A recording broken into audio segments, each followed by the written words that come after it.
வணக்கம். நம்ம சேனலுக்கு தொடர்ந்து ஆதரவளித்துக் கொண்டிருக்கும் நல்ல உள்ளங்களுக்கு நன்றி. தொடர்ச்சியாக ஆதரவு கொடுங்க. சவுக்கு சங்கருக்கு ஒரு நிம்மதியை கொடுத்திருக்கிறது நீதிமன்றமே சொல்லலாம். இன்னைக்கு நீதிமன்றத்தில் வந்த இது விஷயம் என்ன, ஏற்கனவே உங்களுக்கு சொல்லுங்க. சவுக்கு சங்கர் அவர்கள் இல்லை அவரை ஜாமீனை ரத்து பண்ணி சிறைக்கு போகணும் அப்படின்னு நீங்கள் விரும்புகிறீங்களா, இல்லை அவரை பற்றியான உங்கள் மதிப்பீடு என்ன? ஏன்னா இன்னைக்கு சவுக்கு சங்கருக்கு பெரிய அளவுக்கான ஃபாலோவர் இருக்காங்க.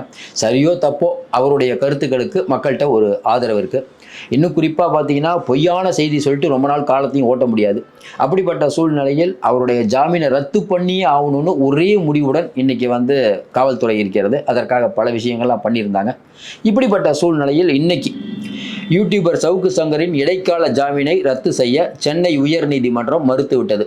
ஆனால் கூடுதல் நிபந்தனைகளை விதித்துள்ளது.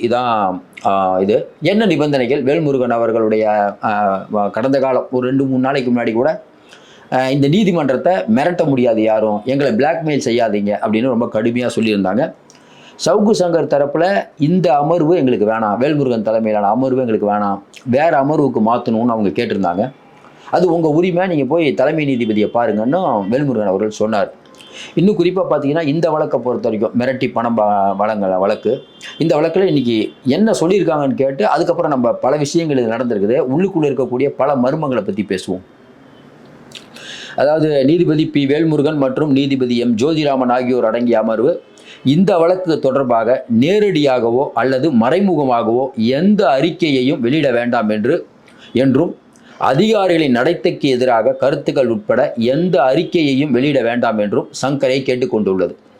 மேலும் வழக்கில் உள்ள சக குற்றவாளிகள் அல்லது சாட்சிகளுடன் சங்கர் தொடர்பு கொள்ளவோ அல்லது மிரட்டவோ கூடாது என்றும் இந்த நீதிமன்றம் கேட்டுக்கொண்டுள்ளது.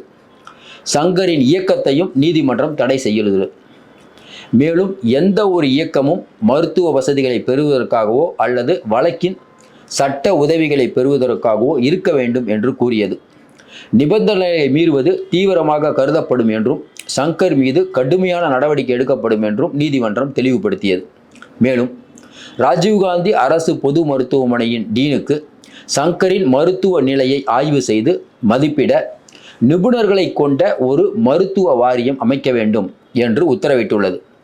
பிப்ரவரி 2ஆம் தேதி வாரியத்தின் முன் ஆஜராகுமாறு சங்கரை கேட்டுக்கொண்டுள்ளது. இந்த வாரியம் அவரை பரிசோதித்து சீல் வைக்கப்பட்ட கவரில் பிப்ரவரி 30ஆம் தேதி அன்று நீதிமன்றத்துக்கு அறிக்கை சமர்ப்பிக்கும். இடைக்கால ஜாமீனை ரத்து செய்ய கோரி தமிழக காவல்துறை தாக்கல் செய்த மனுவில் நீதிமன்றம் இந்த உத்தரவுகளை பிறப்பித்தது. இருதரப்பு வாதங்களையும் கேட்ட நீதிமன்றம் ஏற்கனவே ஜனவரி மாதம் ஒத்து வச்சது. இதுதான் இதில் என்ன சிக்கல்னா, இன்றைக்கி சொல்கிறப்பட்ட தகவலை பார்த்தோம்னா ஒரு விஷயம் மட்டும் புரியுது. இன்றைக்கி எப்படியாவது சங்கரை சிறையில் அடைக்கணும் அப்படிங்கிறது ஆளுகின்றவர்களுடைய எண்ணம். அதுக்கு காரணம் அவர் பேசக்கூடாது. இன்றைக்கி நீதிமன்றம் கொடுத்த உத்தரவை பார்க்கும்போது ஏறக்குறைய அவருடைய இயக்கத்தை தடை பண்ணுற மாதிரி தான் இருக்குது. அவர் பேசக்கூடாதுங்கிற டோனில் தான் பேசியிருக்காங்க. இன்னும் முழுமையான உத்தரவு வந்தவுடனே மீண்டும் நம்ம பேசுவோம். ஏன் இதை சொல்கிறோம்னா, இப்போ சவுக்கு சங்கர் அவர்கள் வெளியில் யூடியூப்பில் நிறையா பேசணும் அப்படிங்கிறத தாண்டி நான் எப்படி யோசிப்பேன்னா, ஒருவர் சிறையில் அடைப்பது அப்படிங்கிறது ஒருத்தருடைய வாழ்நாள் இன்றைக்கி எவ்வளோ நாள், அதை பாதி காலம் சிறையிலேயே கழிச்சாருன்னா அது எதற்காக? பேசுறதுக்காக. இந்தியாவுக்கு சுதந்திரம் காந்தியடிகள் எதற்கு பெற்று தந்தார்? ஒருவர் தன்னிச்சையாக நம்மளுடைய சுதந்திரம் அப்படிங்கிறது பேச்சுரிமை, எழுத்துரிமை எல்லாமே இருக்குது. அப்படிப்பட்ட சூழ்நிலையில் யூடியூப்பில் ஒருத்தர் பேசுகிறாருங்கிறதுக்காக டப்புக்குன்னு அவர் தூக்கி போடுறது. அதே மாதிரி பார்த்தீங்கன்னா, இன்றைக்கி ஒரு 4 நாள் தொடர்ந்து லீவ் வருதோ அன்னைக்குன்னு பார்த்து உள்ளே போடுறது. இதில் இன்னும் வெளிவராத பக்கங்கள் என்ன? காவல்துறை ரொம்ப தீவிரமாக இருக்காங்க. இவர் பேசவே கூடாதுன்னு அது ரொம்ப தெளிவாக இருக்காங்க. ஏன்னா ஒருவரை இன்றைக்கி அவர் வீட்டில் மலம் கொட்டுறாங்க, அதை வீடியோ எடுத்து ஒரு அம்மா டெலிகாஸ்ட் பண்ணுறாங்க. ஆனால் அவங்க நிம்மதியாக இருக்காங்க. அவங்கள காவல்துறை பிடிக்கவே மாட்டேது.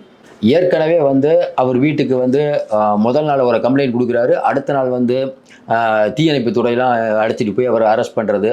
அதுக்கு எஸ்எம் சுப்பிரமணியம் அவர்கள் என்னங்க அது, முதல் நாள் ஒருத்தர் புகார் கொடுக்குறாரு, அடுத்த நாளே தீயணைப்பு துறையெல்லாம் போய் பண்ணுவீங்களா? இனிமேல் சங்கர் மீதோ மற்ற யார் மீதோ அவதூறு கருத்துக்காக யாராவது ஒரு காவல்துறை அதிகாரி வழக்கு போட்டால் துறை ரீதியான நடவடிக்கை எடுக்கணும். எஸ்எம் சுப்பிரமணியன் வரலாற்று சிறப்புமிக்க உத்தரவை கொடுத்துட்டு இந்த வழக்கை பொறுத்த வரைக்கும் அவருக்கு மருத்துவ காரணங்களுக்காக ஜாமீன் கொடுத்தார். இதே மற்றவங்களா இருந்தால் காவல்துறை அமைதியாக இருக்கும். ஆனால் சங்கர் அப்படின்னு ஒன்று பாருங்க, அவர் டெய்லி பேசிகிட்டு இருக்காரு, 1 மணி நேரம் 20 நிமிஷம் பேசுகிறாரு, மருத்துவ காரணம்னு சொல்லிட்டு இவர் யூடியூப்பில் வீடியோ போட்டுட்ருக்காரு அப்படின்னு அவர் யூடியூப்பில் வீடியோ போடுறது இவங்க கண்ணை உறுத்திட்டு இருக்கு. அதனால தான் இந்த ஒரு பிரச்சனை. ஏற்கனவே உங்களுக்கு தெரியும், 2 நாளைக்கு முன்னாடி இதே சங்கர் அவர்களுக்கு உச்சநீதிமன்றம் ஒரு பெரிய ரிலீஃப் கொடுத்தாங்க. என்ன ரிலீஃப்? எல்லா வழக்குகளையும் 6 மாதத்துக்குள்ளே முடிக்கணும்னு உயர்நீதிமன்றம் உத்தரவிட்டிருந்தது. அதை எதிர்த்து சங்கர் மேல்முறையீடு பண்ணுறார். அதில் நீதியரசர்கள் இல்லை பாதிக்கப்பட்டவருடைய உரிமையை மீறக்கூடாது, ஏதோ அவசரமாக 6 மாதத்துக்குள்ளே நீங்கள் வந்து விசாரணையை முடிக்கணும்னு யாருக்கும் நீங்கள் அழுத்தம் கொடுக்கக்கூடாதுன்னு சங்கர் அவர்களுக்கு ஒரு நிம்மதி கொடுத்தாங்க உச்சநீதிமன்றம். அதை பெருசாக எந்த மீடியாவில் வரல. அப்போ இன்றைக்கி உயர்நீதிமன்றம் சொல்கிற விஷயத்தை பார்க்கும்போது சங்கர் வெளியில் இருக்கலாம், ஆனால் அவருடைய இயக்கம் அந்த அந்த அவருடைய வேலையை இப்போ பண்ணுற விதம் எதுவுமே இருக்காது. அவர் அமைதியாகிடணும், அவ்வளோதான். இப்போ வந்து ஓரளவுக்கு வந்து திமுக நினச்சது நிறைவேறிச்சு. ஆனால் இதோட முடிஞ்சிருமா? நல்லா யோசனை பாருங்க. இன்றைக்கி அவர் வந்து இல்லாவிட்டாலும் இன்றைக்கி வெகுஜன மக்கள் பார்த்து கொண்டிருக்கிறார்கள். ஒன்று. இன்னொன்று, இப்போ காவல்துறையை பற்றிய பொதுமக்களின் மதிப்பீடுன்னு ஒன்று இருக்குல்ல, சவுக்கு சங்கரை நல்லா பழி வாங்குறாங்கன்னு மக்களுக்கு தெரியும். அவர் வந்து விஜயை பற்றி தாக்கி பேசுவார், எடப்பாடிகிட்ட பணம் வாங்கிட்டு பேசுகிறாருன்னு சொல்கிறாங்க. ஆமாங்க, பணம் வாங்கிட்டே பேசிட்டோம், அதனால் என்ன தவறு சார்? பணம் வாங்கிட்டு பேசுகிறதுனா இவ்வளோ மக்களுக்கு வந்து பணம் வாங்கிட்டு பேசுகிறாரு அப்படின்னு தெரிஞ்சு பார்க்குறாங்கன்னா தெரியாமல் பார்க்குறாங்க. அவங்க நம்புகிறாங்க, பணம் வாங்குறேன்னு நம்புகிறாங்க. ஐயா பணம் வாங்கிட்டு பேசுகிறான்னு தெரிஞ்சு கூட பார்த்தாங்கன்னா உங்களுக்கு என்ன அதில் பிரச்சனை? கருத்துக்களாக எதிர்கொள்ளுங்க. விஜயை பற்றி அவர் பேசுவார், எல்லாத்த பற்றி தான் பேசுகிறாரு. கருத்துக்களாக எதிர்கொள்ளணும். உங்களுக்கு பிடிக்கலன்னா அவரை கருத்தாக எதிர்கொள்ளணும். அதை விட்டுட்டு நீங்கள் வந்து என்னென்னா விமர்சனத்தை தாங்கிக் கொள்ளும் பக்குவம் வேண்டும் திமுக சொல்லும். ஆனால் இவங்க விமர்சனத்தை தாங்கிக் கொள்ளவே மாட்டாங்க. அப்போ தொடர்ந்து ஒருத்தர் அரெஸ்ட் பண்ண வேண்டியது, அவர் கையை உடைக்க வேண்டியது, மறுபடியும் வர வேண்டியது, அவர் மேலே குண்டாஸ் ஆக்ட் போட வேண்டியது, குண்டாஸ் ஆக்டை உச்சநீதிமன்றம் ரத்து பண்ணதுக்கப்புறம் மீண்டும் ஒரு குண்டாஸ் ஆக்ட் போட வேண்டியது. கேட்டால் ஜெயலலிதாமா தான் இந்த மாதிரி பண்ணுவாங்கன்ட்டு உங்கள் ஆட்சியிலே அதானே சார் பண்ணிகிட்டு இருக்கீங்க.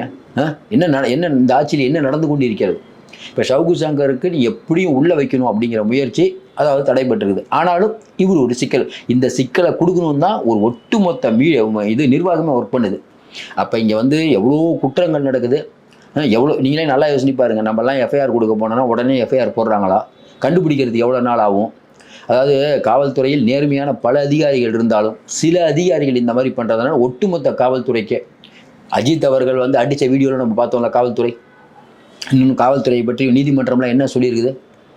போலீஸ் ஸ்டேஷனுக்கு சாதாரணமாக ஒருத்தர் போனால் மாவு கட்டு போடுறீங்க, அதே காவல்துறை தப்பு பண்ணிட்டு போனால் அவங்களுக்கு ஒன்றும் ஆக மாட்டேது. கேட்டாங்களா இல்லையா? நீங்கள் காவல்துறையின் செயல்பாடுகளை பற்றி பலவிதமான விமர்சனங்களை உச்சநீதிமன்றம் உயர்நீதிமன்றம் சொல்லி கொண்டே இருக்கிறது.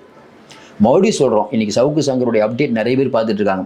இதில் சில நாட்களுக்கு முன் வந்தது என்ன, அவர் வந்து மருத்துவ பரிசோதனைன்னு சொல்லிட்டு போய் சொல்லி ஹாஸ்பிட்டலில் படுத்திருக்காருன்னு. அவர் ஏற்கனவே ஹார்ட் பேஷண்ட்டுங்கிறது எல்லாருக்கும் தெரியும். அதுக்கப்புறம் அவருடைய பர்சனல் லைஃப்பை பற்றியும் அவருடைய உடம்பு கண்டிஷன் பற்றியும் இந்த திமுக உடன்பிறப்புகள் நிறைய பேர் ரொம்ப ரொம்ப மோசமாக எப்படி இவங்கெல்லாம் இந்த அளவுக்குலாம் யூடியூப்பில் உட்காந்து பேசுகிறாங்க, கேட்கவே முடியல. அதெல்லாம் தம்ப்ளின்னு பார்த்தாவே நம்மளால் உள்ளே போய் முட்டிட்டு வந்துடுவோம். அப்போ எந்த அளவுக்கு இவங்களுக்கு அவ்வளோ ஒரு கோபம் இருக்கிறது அப்படிங்கும்போது, சக மனிதன் அவர் ஏதோ ஒரு யூடியூப்பில் பேசுகிறார், அவருக்கு இந்த அளவுக்கு ஒரு கோபம் அப்படிங்கும்போது நமக்கு ஒன்றுமே புரிய மாட்டுது. ஆனால் ஒரு விஷயம் மட்டும் புரியும், இப்போ ராஜீவ்காந்தி மருத்துவமனையில் இருக்கக்கூடிய மருத்துவமனைகள் அவர் உடம்பை பார்த்துட்டு என்ன கண்டிஷன் கண்டிப்பாக சொல்ல தான் போகிறாங்க, அறிக்கையை கொடுக்க தானே போகிறாங்க. அப்போ உண்மை தெரிஞ்சிடும்ல, இவங்க என்ன சொன்னாங்க என்ன சொல்லலை அப்படிங்கிற உண்மை தெரிஞ்சிடும்ல. நீதி ஒரு நாள் வெல்லும். நம்மை பொறுத்தவரை ஒரு விஷயம்தான், ஒடுக்கப்பட்ட மக்களுக்கு என்றைக்குமே துணை நிற்கணும். அதுவும் இல்லாமல் எத்தனை பேர் இன்றைக்கி இந்த அரசாங்கத்தை எடுத்து பேசுவாங்க, நல்லா யோசனை பாருங்கள். பல பேர் நிலைவுத்தவன் ஆகிட்டாங்க, பல பேர் பயந்து ஒதுங்கிட்டாங்க.